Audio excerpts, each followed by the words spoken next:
Mirëmbrëma të gjithëve, qytetarë, mbështetës të Lëvizjes Bashk. Mirë se keni ardhur në këtë protestë organizuar për të shprehur kundërshtimin ton ndaj vendimit tashmë të shpallur të partisë në pushtet për të mos ia hequr imunitetin Belinda Ballukut. Por çështja nuk është nëse Belinda Ballukut do dënohet apo jo. Çështja është pse Edi Rama i del në mbrojtje Belinda Ballukut. Dhe përgjigja është sepse në Shqipëri shteti nuk ekziston. Shteti si koncepti i një morie institucionesh të cilat kontrollojnë njëra tjetrën për të balancuar pushtetin si koncepti i një strukture të përbërë nga burokrat në punës civil, detyra kryesore të cilëve është të mbikëqyrin zbatimin e ligjit. Ky shtet pra nuk ekziston. Shteti shqiptar është sot që nga ministrat e deri tek funksionarët më të rëndomt është kthyer thjesht në një fasad. Është kthyer në një zyrë notarie të madhe, si më thënë, që ka për detyrë të formalizojë marrëdhënien informale të ngritur nga Edi Rama, nga ku buroni gjithë pushteti, me oligarkinë ekonomike dhe me grupet kriminale.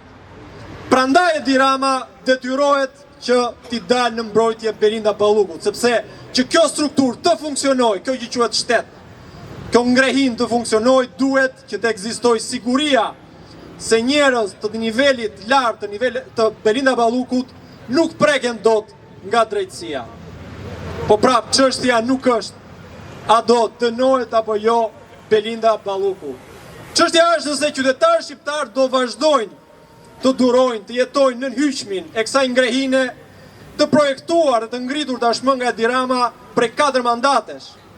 Nëse këtij shteti gabitqarpa, nëse banorët do vazhdojnë, banorët e Klosit, të Bulqizës, të Martaneshit, të Tragjasit, të Kuçit, të cilëve u grabitet uji, banorëve të Rjollit dhe të Zvërnecit, që u grabitet prona, banorëve të Durrësit, të Thethit, që u prishet në mënyrë selektive shtëpit, para tyre banorëve të Astirit dhe të Pesmajit. A do vazhdojnë ta durojnë bikurizën e tyre këtë ngrehin. Ka dhe nga ata të cilët thurin këngë lavde për Edi Ramën si që moti për diktatorin.